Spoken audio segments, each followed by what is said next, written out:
Quand on parle de discipulat, on parle du processus de formation du royaume qui amène le croyant à la maturité. Pourquoi le salut exige-t-il 5 qualifications ? La maturité en a 7. Et chaque croyant sauvé qui est disciple doit atteindre les 7 niveaux de maturité dans le royaume. Si vous étudiez Éphésiens chapitre 4 versets 11 à 13, vous découvrirez ces 7 niveaux de maturité. Paul dit « Et voici ce qu'est un croyant disciple ».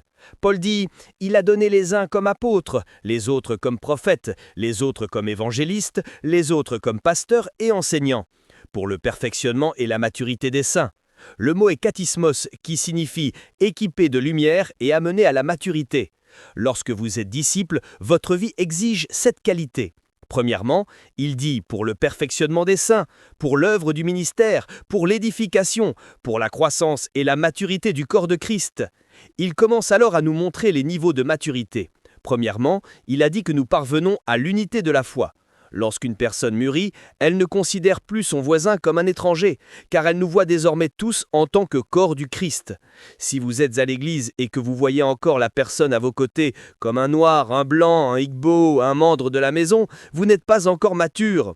Vous pouvez parler des mystères, vous êtes un bébé. Vous pouvez parler en diverses langues, vous êtes un bébé. Vous pouvez ressusciter les morts, vous êtes un bébé. Ainsi, Paul a dit que la preuve de la maturité est l'unité de la foi. Un seul baptême, un seul Seigneur, une seule vie, une seule foi, un seul esprit. C'est ce qui nous unit. Deuxièmement, Paul a dit que lorsque nous sommes en devenant disciples, nous parvenons à la connaissance du Fils de Dieu. Cela signifie que vous parvenez à un point où vous connaissez Jésus par expérience. Jésus n'est plus un sujet théologique pour vous. Je peux vous enseigner la personne de Jésus, mais si vous ne le connaissez pas par expérience, vous ne grandirez jamais. C'est pourquoi Jean, dans 1 Jean 1, verset 1, dit que ce qui était dès le commencement, ce que nous avons vu, contemplé et touché de nos mains, la parole de vie, c'est ce que nous vous confions. C'était donc quelque chose qu'ils avaient entendu, mais un moment est venu où ils ont vécu eux-mêmes. Paul dit donc qu'un croyant mature est celui qui a une expérience avec Jésus. Troisièmement, la maturité conduit à l'homme parfait. Ainsi, l'unité de la foi, la connaissance du Fils de Dieu, l'homme parfait. Or, dans ce contexte, l'homme parfait n'est pas nécessairement un homme sans péché. Ce qu'il nous dit ici est un sujet différent. Lorsqu'il dit à l'homme parfait, il fait référence à un état où l'on a autorité sur sa chair. Car si vous lisez Jacques 3, 2, la Bible dit que celui qui maîtrise sa langue est un homme parfait. Quand vous êtes à un niveau, si vos émotions continuent de vous dicter votre conduite, vous êtes immature. J'ai envie, et vous passez à l'action. C'est un jeune chrétien. Oh, quelqu'un m'a offensé. Alors, qu'attendiez-vous de moi ? Je suis juste un être humain. Il n'a aucune autorité sur ses émotions. Vous savez ce que Paul a dit ? Paul a dit « Je maltraite mon corps ». 1 Corinthiens 9, 27, « Je le soumets ». Quand on est mature, on peut exprimer ses émotions et bien se comporter. Et quatrièmement, dans ce même passage, il est dit que l'on atteint la plénitude de la stature de Christ. Encore une fois, cela ne signifie pas que l'on devienne comme Jésus en termes de classement, car les critères demeurent. Mais ce qu'il vous dit ici est que vous atteignez un point où vous vivez selon les principes de Jésus. Vous vivez selon ses principes. Aimez vos ennemis, priez pour eux. Lorsque vous y arriverez, vous saurez que ce n'est pas la chair. Ce n'est pas par la chair que vous faites cela. Les principes de Christ vous donnent, il vous sera donné.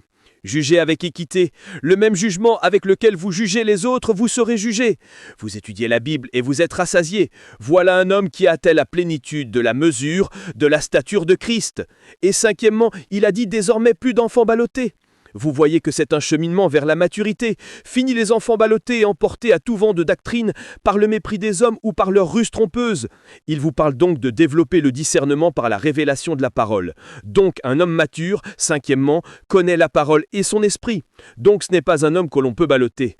Ce n'est pas un homme que l'on peut tromper. Son discernement a été développé. Sixièmement, comme le zénith, c'est l'état d'amour. C'est ce que la Bible dit dans le verset 15. Elle dit de dire la vérité avec amour. Nombreux sont ceux qui prétendent connaître la vérité, mais qui la disent avec un esprit de méchanceté. Vous savez donc qu'ils peuvent savoir quelque chose, mais qu'ils ne sont pas matures. Connaître la vérité ne suffit pas. La façon dont vous communiquez la vérité révèle l'esprit qui vous anime. Car vous dites la vérité, je sais qu'elle peut instruire, je sais qu'elle peut réprimander. Mais peu importe comment la vérité réprimande et instruit, elle ne va pas briser les gens. Elle les édifie. Je vous recommande à Dieu et à la parole de sa grâce qui peut vous édifier et vous donner un héritage parmi les sanctifiés. Toute vérité qui brise les gens et les éloigne de la parole de Dieu, à moins que le Saint-Esprit ne parle à temps partiel et ne porte un jugement. Si c'est le mode de vie de quelqu'un, sachez que quelque chose cloche dans son cœur, car certains expriment leur amertume par la parole. Je ne dis pas que l'amour accepte l'iniquité, je ne dis pas que l'amour cautionne l'erreur, je dis que l'amour dit la vérité, mais la vérité est dite avec amour, afin que celui qui la reçoit soit à la fois convaincu, se repente, restauré et édifié. Septièmement, Paul a dit que lorsque vous grandissez à ce niveau, vous pouvez devenir exactement comme Jésus-Christ. Il a dit de dire la vérité avec amour afin que nous croissions en lui en toutes choses, lui qui est le chef, Christ. Il est donc possible de ressembler à Jésus en toutes choses. Nous sommes tous engagés dans ce cheminement.